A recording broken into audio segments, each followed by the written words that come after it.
Voilà, bonjour à vous les échos amoureux, une pépite de com autour de l'écologie amoureuse inspirée aujourd'hui par les abeilles.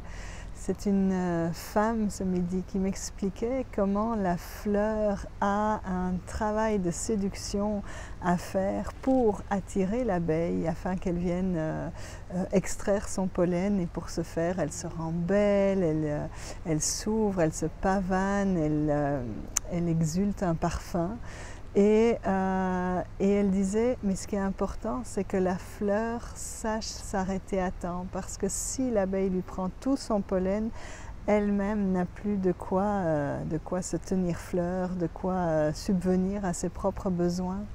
Et ça m'a vraiment fait penser à l'histoire des couples dans cette idée qu'on a besoin de s'attirer, de se séduire. C'est important de garder ça quotidien, au jour le jour. C'est pas que dans le début d'une histoire, c'est à chaque moment. Comment est-ce que chaque jour je reséduis mon homme, comment est-ce que je me sens reséduite, et quels sont les atouts que je mets en avant pour faire cela.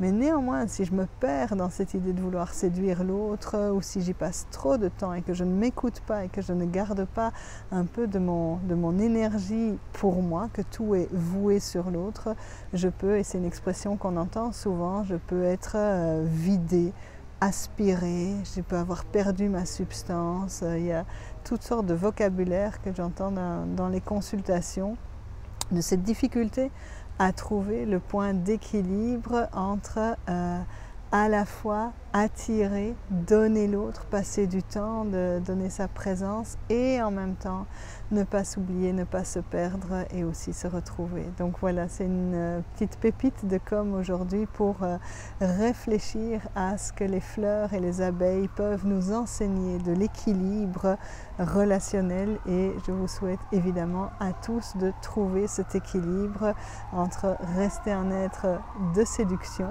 séduisant, séduisante, séduisible, et aussi vraiment rester ancré et se sentir beau ou belle pour soi, pas que dans le but d'attirer quelqu'un. Et cette beauté évidemment est une beauté physique, mais aussi une beauté intérieure, une beauté du cœur, une beauté de l'âme. Et voilà, c'est toujours ce point d'équilibre. Donc merci encore une fois à la nature de nous enseigner l'art de l'écologie amoureuse. À très bientôt pour une autre pépite de com.